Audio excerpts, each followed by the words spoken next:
वसिमु बिहाज़ल बलद सदक़ल्लाहु मौलाना अज़ीम व सदक़ रसूलुहु नबियुल अमीनुल मुबीनुल मतीनुल करीम व नहनु अला ज़ालिका लमिनश शाहिदीन व शाकिरीन वल्हम्दुलिल्लाहि रब्बिल आलमीन। अज़ीज़ानी गिरामी और बिरादरानी मिल्लत इस्लामिया, वक्त बहुत थोड़ा है और मैं चाहूँगा कि जो उधर के लोग हैं अगर इधर आ जाएं तो 15-20 मिनट की तकरीर होगी। बड़ा प्यारा जो मवाद मैं देने आया हूँ, थोड़ा सा करीब आ जाओ, इधर इधर इधर आ जाओ तो थोड़ा सामने रहेगा, वरना घूमना थोड़ी सी परेशानी हो जाएगी, है ना। घूम करके तकरीर करने में थोड़ी परेशानी हो जाती। सामने रहोगे, नज़र से नज़र मिली रहेगी, जो बात हम बोलेंगे वो तुम्हारी निगाहों से तुम्हारे दिल में उतर जाएगी। लेकिन मेरे अजीज़, एक मतलब अक़ीदत व मोहब्बत के साथ, खुशू व खुजू के साथ, सच्चाई के साथ आइए अक़ीदत व मोहब्बत में डूब कर आप अपने लबो लहजे में दुरूद पाक का नज़र पेश करें और झूम झूम कर पढ़ें। अल्लाहुम्मा सल्ली अला सय्यदना मौलाना मुहम्मद व अला आलि सय्यदना मौलाना मुहम्मद व अला आलिहि व सहबिहि बारिक व सल्लिम सलातो व सलामुन अलैका या रसूलल्लाह सल्लल्लाहु तआला अलैहि वसल्लम। बयां हो किस ज़बान से, बयां हो किस ज़बान से मर्तबा सिद्दीक़ अकबर का, बयां हो किस ज़बान से मर्तबा सिद्दीक़ अकबर का, है यार गार महबूबे खुदा सिद्दीक़ अकबर का, है ना, है यार गार महबूबे खुदा सिद्दीक़ अकबर का।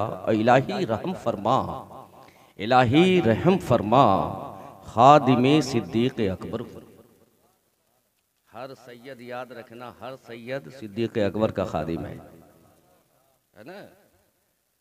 तो इलाही रहम फरमा खादिमे सिद्दीक़ अकबर हूँ, इलाही रहम फरमा खादिमे सिद्दीक़ अकबर हूँ। तेरी रहमत के सदक़े वास्ता सिद्दीक़ अकबर का, तेरी रहमत के सदक़े वास्ता सिद्दीक़ अकबर का।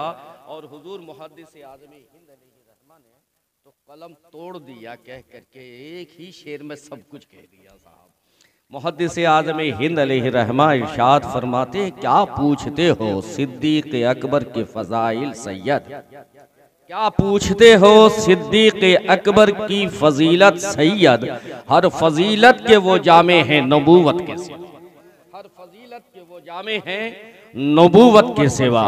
मेरे अजीज, मेरे दोस्त, मैंने जो आयत मुबारक तिलावत की, हालांकि अब ज़रूरत नहीं है कि हम आपको ज़बरदस्ती बैठाल करें, क्योंकि रात भी बढ़ गई है और वक्त भी बहुत ज़्यादा होने चला है, 2 बजने चला है। ये आपकी मोहब्बत व अक़ीदत है कि अब तक जागे हो, और मैं जानता हूँ कि आप जागे नहीं हो, आपको सिद्दीक़ अकबर ने जगा के रखा है ना।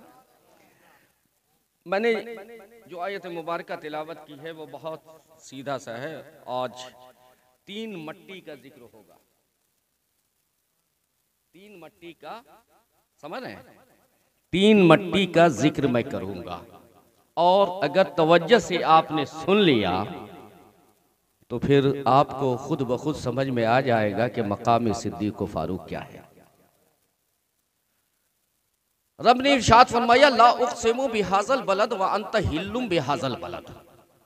ए महबूब, कसम है मुझे उस खाक की, कसम है मुझे उस जमीन की, कसम है मुझे उस मट्टी की जिस पे आप चले हैं।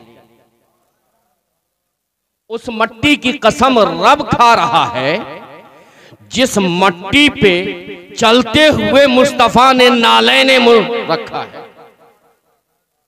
सारी दुनिया, सारी कायनात उस रब की कसम खाए, लेकिन जिस खाक पर मुस्तफा के नालैन पड़े, रब उस मट्टी की कसम खा रहा है। ये निस्बत हुई ना मुस्तफा के नालैन से निस्बत, कदम से जूते को निस्बत, जूते से उस मट्टी को निस्बत। तो पता ये चला कि निस्बत जो है वो अजमत अता करती है। कहना सुभान अल्लाह। निस्बत जो है वो अजमत अता करती है। खाक कहाँ है, मिट्टी कहाँ है, लेकिन वो मिट्टी जो मिट्टी मुस्तफा के कदमों से लग गई, रब उस मिट्टी की कसम खा रहा है ना, रब उस शहर की कसम खा रहा है, मिट्टी की कसम रब खा रहा है। अब बताओ इस मिट्टी का मकाम कितना बुलंदो बाला हो गया निस्बत मुस्तफ़ा के नालैन से। तो अब एक बात सुन लो, ठीक उसी तरीके से जिस औरतों को निस्बत मिल गई, जिस औरत को निस्बत मुस्तफ़ा से हो गई, या निसान नबी लस्तुन काहद मिनन निसा, कुरान ने दलील दी, ए नबी की बीवियों, ए नबी की अज़वाज, तुम्हें निस्बत ऐसी जात से मिल गई है जैसी शख्सियत मैंने दूसरी पैदा ही नहीं, तो इसलिए निस्बत अजीम। तो ए औरतों, तुम मुस्तफ़ा के निकाह में आ गई, निकाह में गुलामी में आ गई, निकाह में आ गई, ज़ौजियत में आ गई। अब तुम्हारी तरह कोई औरत नहीं दुनिया की, है ना, न दुनिया की कोई औरत तुम्हारी तरह और न तुम किसी और की तरह, इसलिए कि तुम ऐसे की जात से जुड़ी हो, तुम्हें निस्बत ऐसे की जात से हुआ है कि जिस जैसा मैंने आदम से लेकर अब तक किसी को पैदा नहीं, वो बेमिसल है, बेमिसाल है, लाजवाब है। तो उसकी जिससे जिससे निस्बत होती गई सब लाजवाब बनता है। अब अगर मैं कहूं तो ये कहने में मुझे आर नहीं कि बीवी औरतें तो सबकी हैं, सबके घर में, लेकिन मुस्तफ़ा की बीवी जैसी कोई नहीं, मुस्तफ़ा की अज़वाज जैसी कोई नहीं। बेटियां हर एक के घर में है, लेकिन मुस्तफ़ा की बेटी का जवाब नहीं है। ठीक उसी तरीके से दामाद तो सबके हैं, लेकिन मुस्तफ़ा के जैसा दामाद किसी का नहीं। ससुराल तो सबके हैं, लेकिन मुस्तफ़ा जैसा ससुराल किसी का नहीं, और मुस्तफ़ा जैसा ससुर अबू बकर किसी का।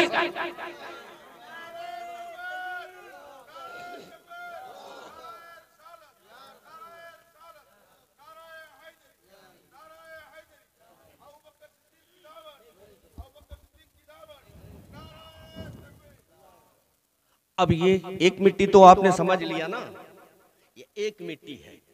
अब दूसरी मिट्टी कौन सी है कि आज से 15 सदियों से जिस मिट्टी पर मेरे नबी आराम से गुंबदे खजरा का वो अर्थ, गुंबदे खजरा का वो हिस्सा जिस हिस्से पे मेरे मुस्तफ़ा महबूब खुदा आराम कर रहे हैं, तमाम अकाईद के उलमा, तमाम मसलक के मुफस्सिरीन लिखते हैं कि वो जगह जहां मुस्तफ़ा आराम कर रहे हैं, वो जगह सिर्फ खाने काबा से अफजल नहीं, मस्जिद अक्सा से अफजल नहीं है, बैते हराम से अफजल नहीं है, सिदरा से अफजल नहीं है, बल्कि बाज़ उलमा ने ये भी लिखा है कि वो अर्शे आज़म से भी अफजल है। महबूब की निस्बत जगह को कहां से कहां पहुंचा रही है। अब जरा गौर करो कि निस्बत महबूब से हुआ।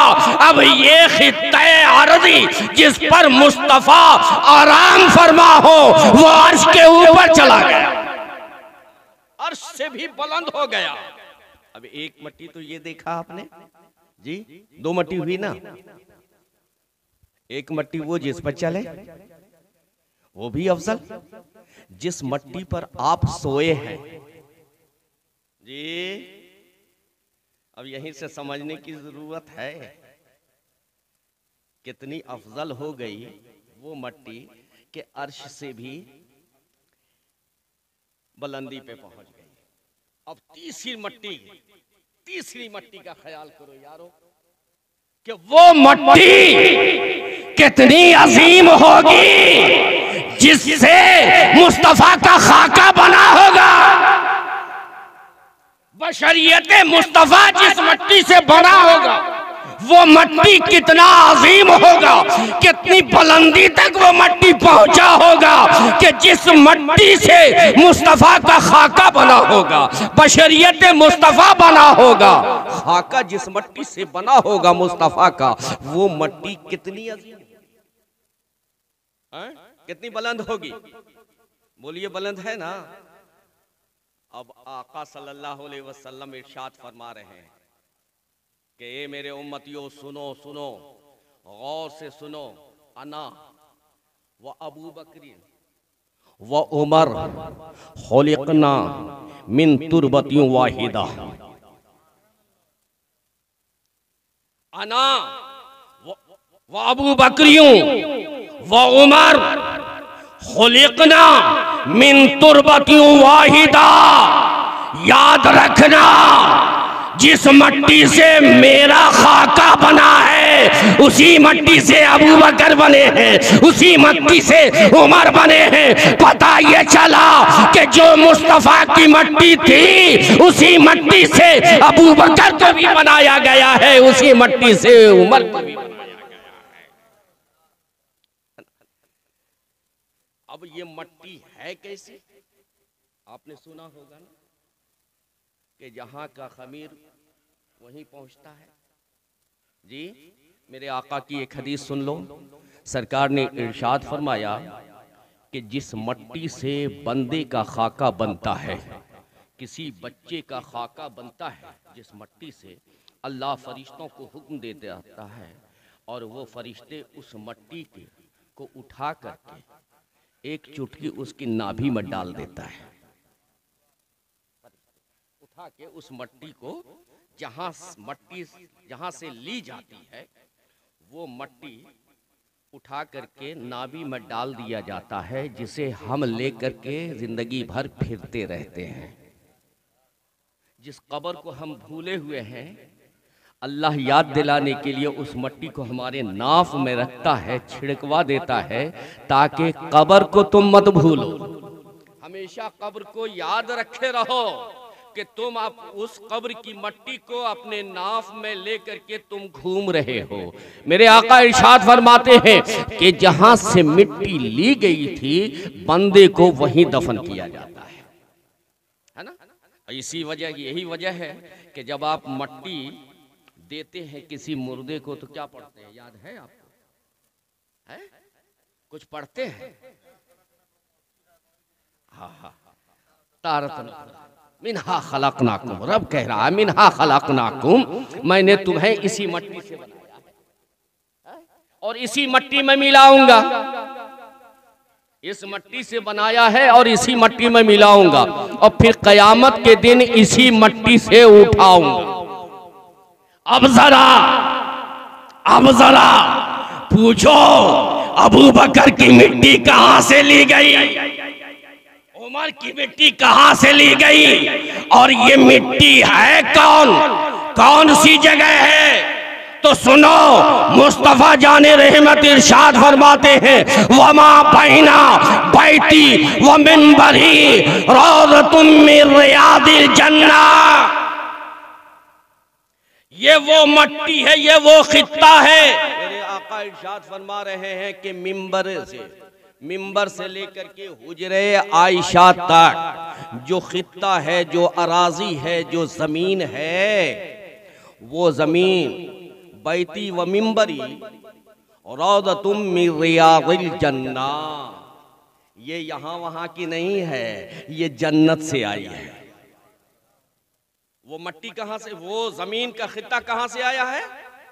बोलिए, जन्नत से आया है। तमाम मुफस्सिरीन किराम कहते हैं कि ये मिसल नहीं है, हकीकत है कि वो वाकई जन्नत से वो खित्ता उठा कर ला करके यहाँ रखा गया है, जो हुजरे आयशा से लेकर के मिंबरे रसूल तक है ना। तो वो मिंबर से लेके हुजरे आयशा तक का खित्ता कौन सा है? बोलो, रियाजुल जन्नह जिसे कहते हैं। हर हाजी जाते हैं वहां पे, है ना, 2 रकात नफल नमाज भी अदा करते हैं, ठीक है। अब जरा पूछो कि वो जगह जो है वो जन्नत से आई है। लोग मरेंगे, विशाल होगा, कब्र में जाएंगे, सवाल होगा, जवाब मिल दिया जाएगा। जब सवालों जवाब हो जाएगा तो उनकी कब्र को जन्नत की क्यारियों में से एक क्यारी बनाया जाएगा। लेकिन ये अबू बकर उमर, तुम्हारी शान कितनी अजीम है कि तुम्हें दफन भी किया गया तो जन्नत में, वो टुकड़ा जन्नत का है, उस टुकड़े पे दफन किया गया है। अच्छा है किनके साथ? सरकार के साथ है। अच्छा ये भी तो, वो जगह क्या है? हुजरा आयशा है, हजरत आयशा सिद्दीका का हुजरा है ना। बगल में खातून जन्नत फातिमा ज़हरा का सिद्दीक हुजरा था। अगर वो चाहते तो वहां भी आप आराम फरमा सकते थे, लेकिन फैसला नहीं होता, इसलिए कि एक जमात बदमज़हबों की ऐसी भी है जो ये कहती कि हुजूर मेरी सैयदा फातिमा ज़हरा के हुजरा में है आराम फरमा, इसलिए हुजूर हमारे हैं। बड़े नुक्ते की बात बोलने जा रहा हूं।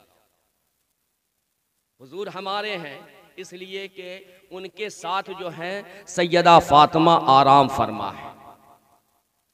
लेकिन रब ने इरशाद फरमाया, रब ने ये चाहा कि महबूब अगर वहां आप जाओगे तो फैसला ना होगा, इसलिए अपने यारों को तुम भी आओ और अपने साथ यारों को भी हुजरे आयशा में लिटाओ, ताकि ये जमाना जान जाए जो आयशा जिसकी माँ है उसी के मोहम्मद रसूलुल्लाह हैं, जो आयशा को माना करते हैं उसी के वही रसूलुल्लाह को माना करते हैं। अच्छा एक बात बताओ, हजरत उस्मान गनी कहाँ दफन है? जन्नतुल बकी में। मौला अली कहाँ है? नजफ अशरफ में है। अब अगर हो सकता था मौला अली को अगर हुजूर अपने साथ लिटाते तो वो जमात ये कहती कि अली के साथ मुस्तफ़ा लेटे हैं, अली हमारे हैं तो मुस्तफ़ा भी हमारे हैं। लेकिन सरकार ने इसका खात्मा कर दिया, कहा ना मैं अबू बकर उमर के साथ लेटूंगा, अपने साथ अबू बकर को लाऊंगा, उमर को लाऊंगा, इसलिए कि जो अबू बकर का होगा वही मुस्तफ़ा का, जो उमर का होगा वही मुस्तफ़ा का होगा, जो मेरे अबू बकर का वफादार होगा वही मेरा वफादार। तो अब जरा पूछो, सोचो तो कि ये मट्टी खमीर कहां से बनाई गई थी? अबू बकर उमर की खमीर कहां से ली गई थी? बात मेरी समझ में आ रही है कि मैं चीख रहा हूं? सलाम पढ़ा दूं? बोलो, अगर कहोगे तो मैं सलाम भी पढ़ा दूंगा, बहुत जल्दी करता हूं मैं भी। हाँ, तो ये खाक कहां से ली गई थी? मट्टी वहीं से ली गई थी ना, दफन वहीं हुए। मौला अली की जहां से खाक ली गई थी वहां नजफ अशरफ में दफन कर दिया गया। उस्मान गनी की जहां से ली गई थी वहीं दफन कर दिया गया। लेकिन कुर्बान जाऊं अबू बकर तेरी शान पे, कुर्बान जाऊं उमर फारूक तेरी अजमतो बुलंदी पे, कि तेरी मट्टी भी जन्नत वाली है, तुझे दफन भी जन्नत में किया गया है, यानी जिंदगी ही में जन्नत में चले गए। अब जरा गौर करो कि कोई ऐसा है जो मध्य मुकाबिल अबू बकर के आ जाए, उमर के आ जाए? ना ना, क्यों? इसलिए कि रब ने अबू बकर को पहले ही मुस्तफा का साथी बना दिया था।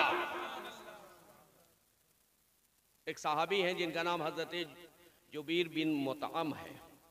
आप इरशाद फरमाते हैं, मैं मुल्क शाम गया तिजारत के लिए, तो जब मैं निकला था मक्का से तो बाद में हमें मालूम हुआ कि मोहम्मद इब्न अब्दुल्ला मोहम्मद रसूलुल्लाह सल्लल्लाहु ताला अलैहि वसल्लम उन्होंने ऐलाने, बोलिए, उन्होंने ऐलाने नबूवत कर दिया है। मुझे रास्ते में खबर हुई, मैं मुल्क शाम गया तिजारत करने के लिए। जब मुल्क शाम तिजारत के गर्ज से पहुंचा, कारोबार करने लगा, तो ऐसा मुझे महसूस हुआ कि लोग शाम के दरवाजे पे किसी का इंतजार कर रहे थे। मैं जब पहुंचा तो ऐसा मुझे महसूस हुआ कि ये किसी और का नहीं, मेरा ही इंतजार कर रहे थे। उन्होंने पूछा कि तू कहां से आया है? मक्का से आया है। कहा हाँ मैं मक्का से आया हूं। कहा मक्का के करीब तेरा घर है? कहा हाँ मैं मक्का के करीब मेरा घर है। कहा तो फिर ठीक है, सुना है कि किसी ने ऐलान नबूवत किया है? कहा हाँ मैंने भी सुना है, मैं रास्ते में था। कहा तू उसे पहचानता है? तो ये तो जानते नहीं थे, रास्ते में थे ना। इन्होंने कहा कि हाँ मैं जानता हूँ, पहचानता हूँ। कहा फिर ठीक है, चल मैं तुझे कुछ तस्वीर दिखा दूँ। लेके गया एक रूम में, चारों तरफ तस्वीर लगी हुई थी। कहा इसमें से देख कोई तस्वीर है? गौर से देखा, चारों तरफ देखा, दिल में खुश हो गए। कहा हाँ हाँ इसमें से कोई तस्वीर नहीं है। अब दिल में ये खुशी हुई कि चलो मैं मक्का जाऊंगा तो मैं मक्का में ये बताऊंगा लोगों को कि मैंने वहां नबी की तस्वीरें देखी है, उसमें से कोई मोहम्मद की तस्वीर नहीं थी। माज़अल्लाह, 7 बार माज़अल्लाह, उनके इसका रद्द कर दूंगा मैंने कहा कोई तस्वीर नहीं उनके उससे मिलती जुलती। मैं ये बोल करके सुकून पाया। अभी फिर उसने मुझसे कहा कि सुनो ऐसा न करो, सुनो एक और रूम है उसमें चलो। उस रूम में ले गया, वहां भी उसने मुझे तस्वीर दिखाई। वहां भी जब मैंने तस्वीर देखी तो वहां भी नजर नहीं आया। फिर मुझे सुकून हुआ कि चलो यहाँ भी तस्वीर नहीं है। लेकिन उसने फिर कहा कि एक तीसरा रूम और है जो आखिरी रूम है, चलो वहां देखो। तो हजरत जुबैर बिन मुतअम रदियल्लाहु ताला अन्हु इरशाद फरमाते उस वक्त मैं ईमान नहीं लाया था, लेकिन जैसे ही दरवाजा खुला सामने जो नजर पड़ी शमशो दुहा के चेहरे पे नजर पड़ी। सामने ही मेरे आका मौजूद है और तख्त पे विराजमान है, तशरीफ फरमा है, चेहरे से काफी नूर झलक रहा है, बहुत हसीन और जमील है। लेकिन वहां पे जैसे ही मेरी नजर पड़ी मैंने पुकार के कहा हाँ हाँ ये जो सामने वाली तस्वीर है ये तस्वीर उनसे मिलती जुलती तस्वीर है। का बेशक बिला शक व शुबा हमारे बाप दादाओं ने जिन्होंने बनाया था तो उन्होंने ये कहा था, उन्होंने ये बात कही थी कि मोहम्मद रसूलुल्लाह की तस्वीर ऐसी होगी, यही होंगे।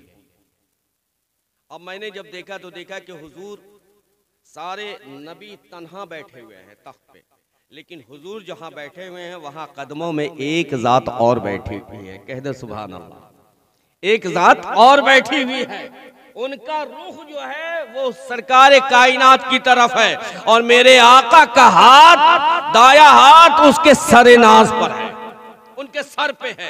मैंने उन यहूदियों से पूछा, ईसाइयों से पूछा कि ठीक है तुम्हारे असलाफ ने जो बताया था इनके मुतालिक ठीक है, हमने तो जान लिया है, लेकिन एक बात बताओ कि इनके करीब इनके कदमों में जो बैठा है वो कौन है? क्या उनके मुतालिक तुम्हारे बुजुर्गों ने कुछ बताया है? तो उसने बरजस्ता यही कहा हाँ हाँ सुनो, हमारे बुजुर्गों ने जो बताया था वो ये बताया था कि ये नबी आखिरुज़्ज़मा होंगे, इमामुल औलिया होंगे, लेकिन ये जो कदमों में बैठा है वो खलीफे अव्वल बिला फज़ल अबू बकर सिद्दीक होंगे। तो अब बताओ उस वक्त यहाँ कुछ नहीं है लेकिन वहां उनकी तस्वीर बनी हुई है। पता ये चला, मालूम ये हुआ कि हजरत सैयदना सिद्दीक अकबर रदियल्लाहु ताला अन्हु को रब ने इसीलिए पैदा किया था ताकि मुस्तफ़ा का साथ दें।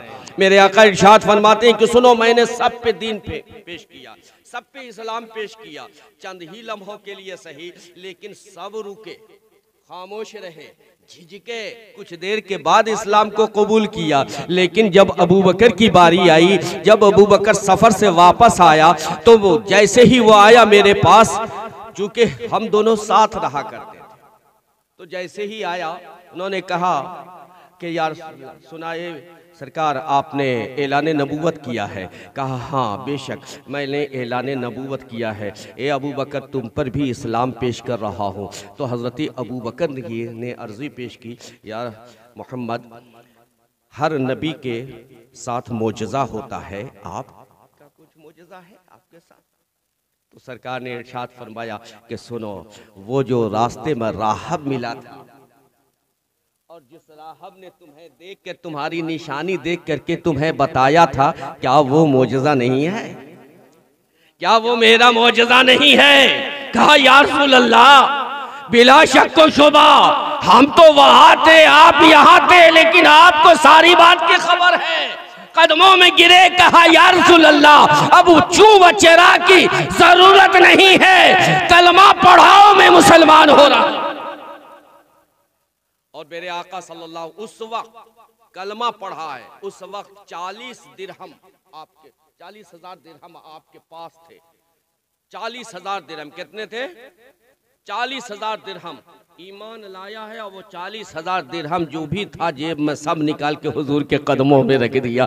कहा या रसूल अल्लाह, अबू बकर भी आपका है, और अबू बकर के साथ अबू बकर का ये सारा माल आपका है।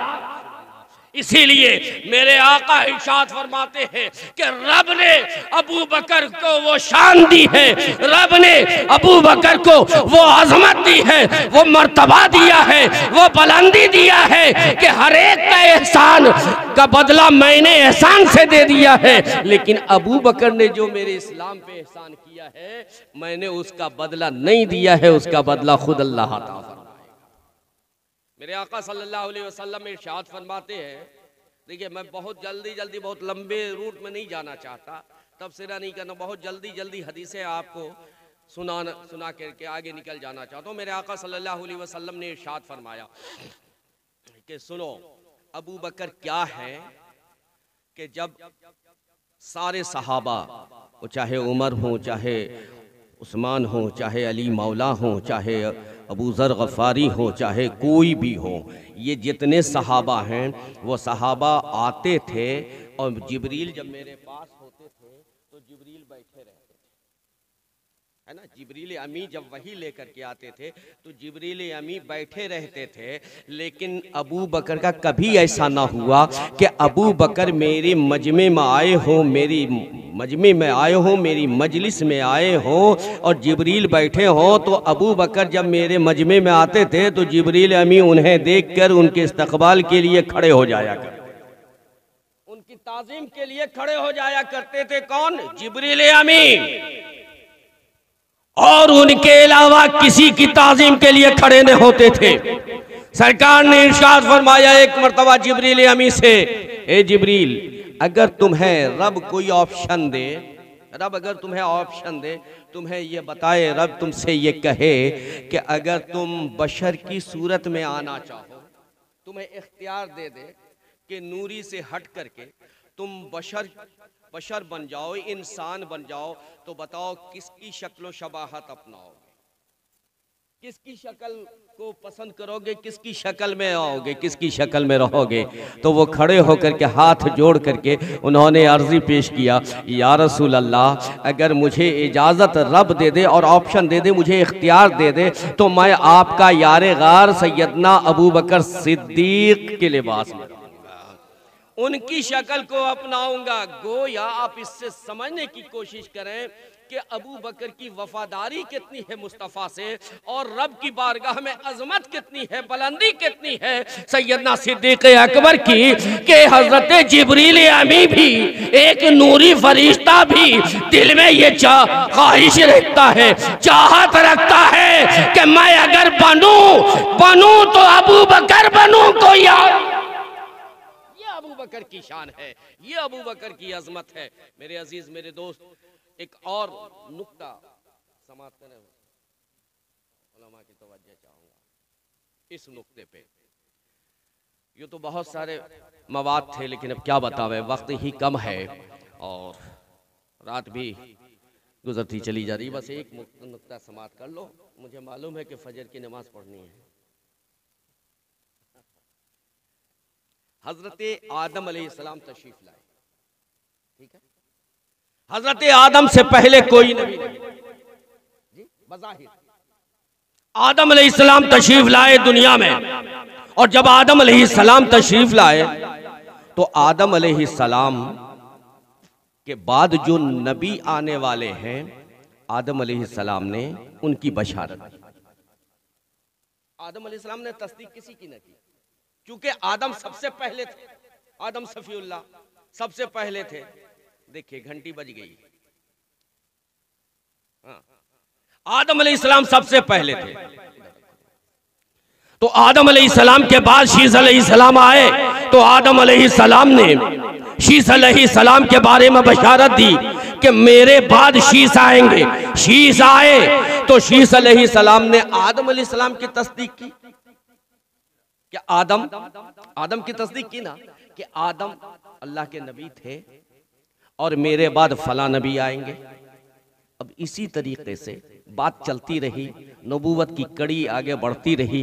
मूसा आए, ईसा आए, इब्राहिम आए, इस्माइल आए, हूद आए, समूद आए, ये सब आए तो सब मुबश्शिर बन करके आए, यानी बशारत देने वाले कि मेरे बाद फला नबी आएंगे, और मुसद्दिक भी बन करके आए कि मुझसे जो पहले थे वो भी नबी थे, उसकी तस्दीक करनी किया, और अपने बाद आने वालों की बशारत आपने दे दी। लेकिन मेरे आका, बात आगे चलते चलते चलते चलते जब हुजूर सरवरे कायनात सल्लल्लाहु ताला अलैहि वसल्लम इमामुल अंबिया की बारगाह तक पहुंची, तो इमामुल अंबिया पे खत्म नबूवत का ताज पहना दिया गया, खत्मुल मुरसलीन। आपने तस्दीक तो की कि मूसा नबी है, ईसा नबी, शीस नबी थे, सारे नबियों की तस्दीक की, लेकिन खत्म नबूवत के बाद अब कोई ऐसा नहीं आने वाला जिसकी बशारत दी जाएगी। लेकिन सुनो, रब को यह गवारा ना हुआ, रब ने इरशाद फरमाया, ए महबूब तेरी खत्म नबूवत पे आज ना आए और तेरी सदाकत भी हो जाए, इसलिए सबको मैंने मुसद्दिक दिया है, तुझे सिद्दीक़े, बोलो, तुझे सिद्दीक़े अकबर दे रहा हूँ, वो तेरी तस्दीक फरमाएगा। और यही वजह है कि जब हुजूर शब मेराज से वापस आए थे ना, तो रास्ते में जिब्रील अमी से गुफ्तगू हुई, तो जिब्रील अमी ने कहा, या रसूल अल्लाह, ये सफ़र जो आपने किया है, इस सफ़र का ऐलान कर दीजिएगा, सबको बता दीजिएगा। तो मेरे आका सल्लल्लाहु अलैहि वसल्लम ने तशरीफ़, आपने इरशाद फरमाया, ए जिब्रील ये बताओ कि मैं इस सफ़र का ऐलान तो करूँगा, सबको सुना दूँगा, लेकिन लोग दलील मांगेंगे, लोग गवाह मांगेंगे, मैं तस्दीक के लिए किसको पेश करूँगा? तो हज़रत जिब्रील अमीन ने मशवरा दिया, या रसूल अल्लाह आपको घबराने की ज़रूरत नहीं, आपके पास तो अबू बकर जैसा सिद्दीक मौजूद है, वो आपकी तस्दीक करेगा। यही वजह है कि मेरे आका सल्लल्लाहु ताला अलैहि वसल्लम ने इरशाद फरमाया, अरहमु बि उम्मती, इरहमु बि उम्मती, उम्मती अबू बकर सिद्दीक, यानी पूरी उम्मत में मेरी उम्मत के लिए जो सबसे बड़ा करीम है, मेहरबान है, रहमदिल है, वो कोई और नहीं है, मेरा अबू बकर है। यही वजह है कि अब जरा गौर करो, आपने मुझसे पहले क्या सुना बंगाली में मुझे मालूम नहीं, मैं समझ नहीं सका, लेकिन हज़रत अबू बकर का जब विसाले बा कमाल होने लगा, तो हज़रत अबू बकर ने मौलाए कायनात अली मुश्किल कुशा को बुलाया और इरशाद फरमाया, ए भाई अली, अब मेरा वक्त करीब आ गया है, मेरे जाने का वक्त है। ए अली, ऐसा करो कि ये जो चादर है ना, ये साफ़ है, धुली हुई है, इसी में हमें लपेट देना, इसी का कफन हमें दे देना। हज़रत अली ने कहा कि हुजूर ऐसा कैसे, आप खलीफे अव्वल हैं, अमीरुल मोमिनीन हैं, आप यारगारे मुस्तफ़ा हैं, सरकार ऐसा कैसे होगा कि इस पुराने चादर में हम आपको दफन करें, आपके लिए नया कफन का हम इंतजाम करते हैं। तो हज़रत अबू बकर सिद्दीक की रहमदिली देखो, आपने इरशाद फरमाया, ना ना ए भाई अली, ऐसा मत करना, हरगिज मत करना, इसलिए कि नए की मुझे जरूरत नहीं है, जो मुझे देना चाहते हो वो मदीना के किसी यतीम बच्ची के सर पे रख देना, मदीना के किसी बेवा के सर पे रख देना, मुझे इससे ज्यादा खुशी होगी। सरकार ने इरशाद फरमाया कि एक मौके से सरकार ने इरशाद फरमाया कि हज़रत अबू बकर हैं, उमर है, उस्मान, अली हैं, सारे सहाबा के मजमे में आपने इरशाद फरमाया कि सुनो ये अबू बकर, रब ने मुझसे इरशाद फरमाया है कि ये 360 सिफतें, जिस 360 सिफतों में से एक भी सिफत जिस बंदे के अंदर होगी, वो जन्नती है। 360 सिफतें हैं और उसमें से एक सिफत भी जिस बंदे के अंदर पाई जाएगी वो जन्नती है। तो सरकार हजरत अबू बकर सिद्दीक आगे बढ़े, आगे बढ़ करके हजरत अबू बकर सिद्दीक ने कहा, या रसूल अल्लाह ये बता दे कि क्या उसमें से कोई एक सिफत मुझ में है या नहीं। तो सरकार ने इरशाद फरमाया, ए अबू बकर, वो 360 की 360 सिफत तेरे अंदर है।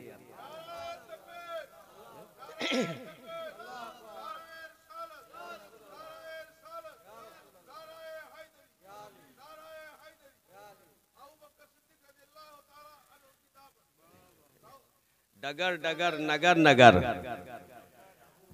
नबी का हम सफर, नबी का हम सफर, ये नारा लगा हुआ है। मेरे अजीज, मेरे दोस्त, मेरे आका सल्लल्लाहु अलैहि वसल्लम ने इरशाद फरमाया, ये अबू बकर, वो सारी सिफतें तुम्हारे अंदर पाई जाती हैं। हजरत अबू बकर ने खुश होकर कहा, या रसूल अल्लाह मैं जन्नती। कहा सबसे पहले तू जन्नत में जाए। कहा या रसूल अल्लाह किस रास्ते से? कहा जन्नत में 8 दरवाजे हैं। कितने हैं बोलो? जन्नत में 8 दरवाजे हैं। हर दरवाजा तुम्हारा मुतमन्नी है, हर दरवाजा हे अबू बकर तेरा तलबगार है कि अबू बकर मेरे दरवाजे से जाए, अबू बकर इधर से जाए, अबू बकर उधर से जाए। तो हजरत अबू बकर सिद्दीक ने उस वक्त क्या किया? हजरत अबू बकर सिद्दीक रज़ी अल्लाह ताला अन्हु ने उस वक्त ना दिखाया। कहा या रसूल अल्लाह मैं तन्हा नहीं जाऊंगा, मैं तन्हा नहीं जाऊंगा। कहा फिर अबू बकर फिर किसके साथ जाओगे? कहा या रसूल अल्लाह जो मेरे चाहने वाले होंगे, जो मेरे मानने वाले होंगे, जो मुझसे अकीदत और मोहब्बत रखेंगे, या रसूल अल्लाह मैं उसे छोड़ कैसे दूंगा? पहले मैं उसको भेजूंगा फिर मैं जाऊंगा। तो खुश नसीब हो मेरे अजीज, मेरे दोस्त, कि आज हम सैयदना अबू बकर सिद्दीक रज़ियल्लाहु ताला अन्हु का की याद मना रहे हैं, जिनका लक़ब सिद्दीक़ अकबर जो है वो दुनियादारों ने नहीं दिया है, रब्बे कायनात ने अता किया है। जिनकी शाद में 1-2 आयतें नहीं बल्कि कई आयतों का नुज़ूल हुआ है, जो नबी कायनात सल्लल्लाहु ताला अलैहि वसल्लम के साथ सबसे ज़्यादा सारे सहाबा में सबसे ज्यादा जो नबी कायनात सल्लल्लाहु अलैहि वसल्लम के साथ रहे हैं वो सिद्दीक़ अकबर है। कभी उन्होंने साथ छोड़ा ही नहीं है, बल्कि माँ आयशा कहती हैं कि जब ईशा की नमाज होती थी और ईशा की नमाज के बाद जब वाज़ो नसीहत की मजलिस खत्म होती थी तो हुजूर इरशाद फरमाते थे, ए अबू बकर जाओ अपने घर में थोड़ी देर के लिए आराम कर लो। लेकिन हजरत आयशा कहती हैं कि वो हुक्म को पूरा करने के लिए हजरत अबू बकर सिद्दीक घर में आते थे, कदम रखते थे, वो हुक्म पूरा हो जाए फिर वापस जाते थे और सरकार के दरवाजे पे टिक लगा करके बैठे कि जब सरकार बाहर निकले तो सबसे पहला दीदार मैं करूं सरकार का। तो ये इश्क था अबू बकर का। इसलिए हमारे उलमा ने, हमारे सूफिया ने ये कहा है कि उम्मत मोहम्मदिया में जो सबसे बड़ा और पहला आशिक है वो अबू बकर सिद्दीक है, और जो सबसे पहला सूफी है उम्मत मोहम्मदिया में वो सबसे पहला सूफी हजरत अबू बकर। बोलिए। और जो सबसे सच्चा मुरीद है, जो सबसे बड़ा मुरीद है, बोलो। आज कुछ ऐसे कुत्ते भी हैं जो भौंकते हैं। मेरे आका सल्लल्लाहु अलैहि वसल्लम ने इरशाद फरमाया, इन्नल्लाह अख्तारनी, बेशक अल्लाह ने मुझे तमाम नबियों में मुझे चुना है, तमाम नबियों में मुझे चुना है। वख्तार अली असहाबी, और मेरे लिए मेरे असहाब को चुना है। उलमा कहते हैं कि 2 जमातें ऐसी होती हैं जो दुनिया की चुनी हुई नहीं होती हैं, बल्कि इन 2 जमात को अल्लाह खुद चुनता है। इस हदीस से एक तो अंबिया व रसूल की जमात और दूसरा सहाबी की जमात। अब जरा गौर करें कि जब सहाबी को चुना, गोया सरकार ये कह रहे हैं मेरे लिए जब हुजूर को चुना तो यकता व बेमिसल बेमिसाल चुना, और महबूब के यारों को जब चुना होगा तो वो कैसा चुना होगा?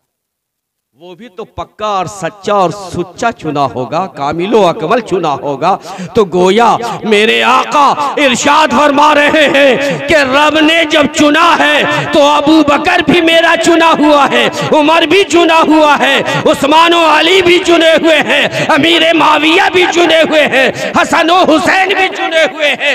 ये जितने सहाबा हैं ये सब के सब रब ने चुन कर करके मुझे मेरे सहाबी के लिए अता किया। मेरे अजीज मेरे दोस्त, सैयदना सिद्दीक़ अकबर की ये यौम मैं खुशखबरी मुबारकबाद देता हूँ यहाँ के नौजवानों को कि सब मनाते हो, गौसे आज़म का भी दिन मनाते हो, तुम ख्वाजा गरीब नवाज का ये दिन आ रहा है, ख्वाजा गरीब नवाज का दिन भी धूमधाम से मनाओगे, इमाम हसन हुसैन का भी मनाते हो, मखदूमुल आलम मखदूम अलाउल हक वद्दीन का भी मनाते हो, अखी पाक का भी मनाते हो, नूर कुतुब आलम का भी मनाते हो, मखदूम अशरफ जहांगीर सिमनानी का भी मनाते हो। सारे लोग अपने अपने पीरों का मनाते हैं, लेकिन ज़रा पूछो तो सही, सोचो तो सही, अबू बकर किसका पीर है? इन सारे पीरों का पीर अबू बकर है, इसलिए कि वो पहला मुरीद है, आकाए कायनात का पहला मुरीद है जो शऊर की हालत में है ना, बाशऊरी में हुए। मौला अली तो बचपने में हुए थे, लेकिन हजरत अबू बकर सिद्दीक जवानी में हुए। उस वक्त 35 साल या 37 साल या 38 साल उम्र थी आपकी। और इक्तदा देखो कैसी इक्तदा की है। हुजूर सल्लल्लाहु ताला अलैहि वसल्लम का विसाले कमाल, कितने आशिक थे, खरे आशिक थे, सच्चे आशिक थे कि हुजूर का विसाले बा कमाल कितनी उम्र में हुआ बज़ाहिर? बोलिए, आप लोग को मालूम है? 63 साल। 63 साल हजरत अबू बकर का विसाल, बोलिए 63 साल। आपकी भी उम्र जब 63 साल हुई है तो आपका विसाल हो गया। कितने बड़े आशिक थे और कितने सच्चे मुक्तदी थे कि इक्तदा किया है तो सिर्फ नमाज में इक्तदा न किया है बल्कि जिंदगी में भी इक्तदा किया है और हिजरो विसाल को बर्दाश्त न कर सके। सहाबा में ये खुलफाए राशिदीन में सबसे पहले आपका विसाले बाकमाल हुआ है। मेरे अजीज मेरे दोस्त, होना ये चाहिए कि जिस तरीके से आप गौसे आज़म की याद मनाते हो, ख्वाजा गरीब नवाज मखदूम पाक की याद मनाते हो, अपने पीरो मुर्शिद की याद मनाते हो, और ये तो चहीते सैयदना सिद्दीक़ अकबर तो चहीते हैं मुस्तफ़ा के। अब देखो इतने चहीते, इतने प्यारे कि अब हज़ीकुल से अगर हम पूछें कि हज़ीकुल बाबू बताओ मखदूम साहब का पता क्या है, तो ये कहेंगे कि किछौछा चले जाइए, किछौछा में दरगाह रसूलपुर में उनका मज़ार पाक है। शाह कलीमुल्लाह जहानाबादी अलैहि रहमा का कहाँ है, कहेंगे कि दिल्ली में है, आप चले जाइए। अलाउल हक पंडवी का कहाँ है, तो पंडवा शरीफ में चले जाइए, सबका पता है ना। है गौसे पाक का बगदाद शरीफ में, मौला अली का नजफ शरीफ में, हसनैन इमाम हुसैन का करबला में है। लेकिन अबू बकर से पूछो हुजूर आपका पता कहाँ? नहीं समझ में आया? नहीं समझे?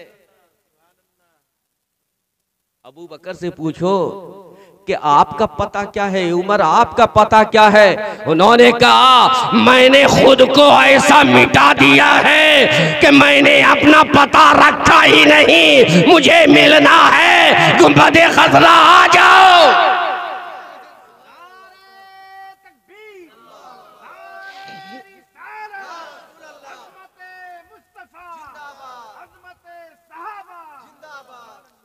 मैंने अपना पता रखा ही नहीं है। आशिक वो कैसा जिसका पता हो, आशिक का पता महबूब की गली हुआ, आशिक का पता महबूब का मस्कन हुआ करता है।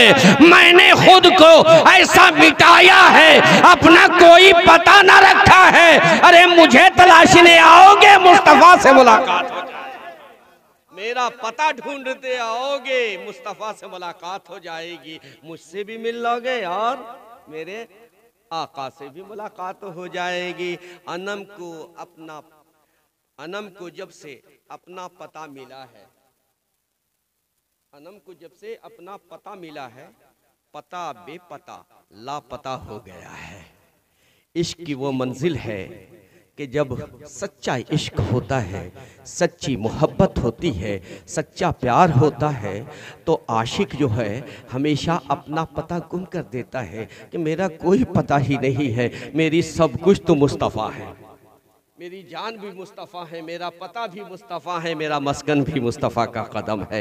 अल्लाह की बारगाह में दुआ है कि अल्लाह रब्बुल इज़्ज़त हम सबको सिद्दीक़ अकबर की बारगाह का सच्चा पक्का ग़ुलाम बनाए। खुश नसीब है वो इंसान कि जिन्होंने हज़रत अबू बकर सिद्दीक़ रज़ियल्लाहु ताला अन्हु की याद मनाई है और दामे दिरमे कदमे सुखने इन लोगों का साथ दिया है, साथ दे के जश्न सिद्दीक़ अकबर मनाया है। यकीन जानो आज सिर्फ सिद्दीक़ अकबर की बारगाह में तुम्हारी और हमारी हाज़िरी नहीं हो रही है, बल्कि आज हमारी हाज़िरी जो हो रही है वो फ़ारूक़ आज़म की बारगाह में भी हो रही है, सिद्दीक़ अकबर की भी बारगाह में हो रही है, मुस्तफ़ा जाने रहमत की बारगाह में भी हो रही है। एक बंदे की बारगाह में हाज़िरी देने चलो, तीन तीन से मुलाकात हो जा रही है। ये सिद्दीक़ अकबर ही का करम है। तो मेरे अजीज़, मेरे दोस्त, सिद्दीक़ अकबर की याद में जो लम्हा बीतेगा उसका अज्र, उसका बदला खुद अबू बकर भी देंगे, मुस्तफ़ा भी देंगे, उमर भी देंगे, रब भी अता करेगा। तो ये शान सिर्फ सिद्दीक़ अकबर रज़ियल्लाहु ताला अन्हु की है। आप की शान तमाम सहाबा में बिला शक व शुबा सबसे बुलंद व बाला है उम्मत मुहम्मदिया में। अल्लाह की बारगाह में दुआ है कि अल्लाह रब्बुल इज़्ज़त हम सब की हाज़िरी को कबूल फरमाए, हमारे लिए इसको ज़रिए निजात बनाए, ज़रिए बख्शिश बनाए, ज़रिए मग़फ़िरत बनाए और सैयदना सिद्दीक़ अकबर का सच्चा पक्का ग़ुलाम बनाए। और जहाँ सिद्दीक़ अकबर हो मौला, इस यौम के सदक़े में हम ग़ुलामों को भी वही रखना, इसलिए कि हमें ये यकीन है कि सिद्दीक़ अकबर दुनिया में जब हैं अपने नबी के साथ, तो जन्नत में किसके साथ होंगे? बोलो। इमाम ज़ैनुल आबिदीन से किसी ने पकड़ा हाथ, कहा कि एक बात बताओ, मुस्तफ़ा की बारगाह में अबू बकर उमर का मकाम क्या था? इमाम ज़ैनुल आबिदीन से किसी ने पूछा, कहा बता दूं या दिखला दूं? बता दूं। ये कौन बोल रहे हैं? ये हुसैन के बेटे बोल रहे हैं, अली का खून बोल रहा है। कहा बता दूं या दिखला दूं? कहा दोनों कीजिए। कहा हाथ पकड़ा, कहा चल गुम्बदे खजरा में ले गए। कहा देख, जैसे यहाँ थे वैसे ही दुनिया में थे, और जैसे यहाँ हैं वैसे ही महशर में होंगे, और वैसे ही जन्नत में भी।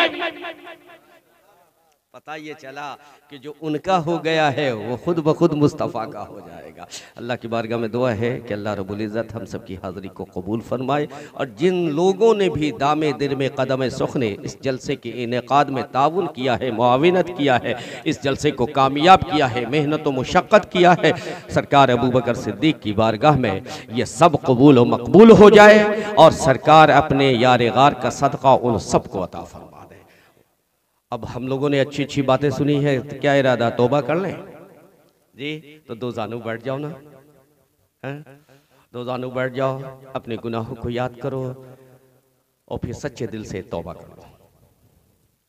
आज अबू बकर का डे है, जश्न अबू बकर सिद्दीक़ हम मना रहे हैं। यकीनन बड़े रहीम हैं, बड़े करीम हैं, यकीनन हमारी तौबा को ज़रूर अल्लाह कबूल फरमाएगा उनके सदक़े में।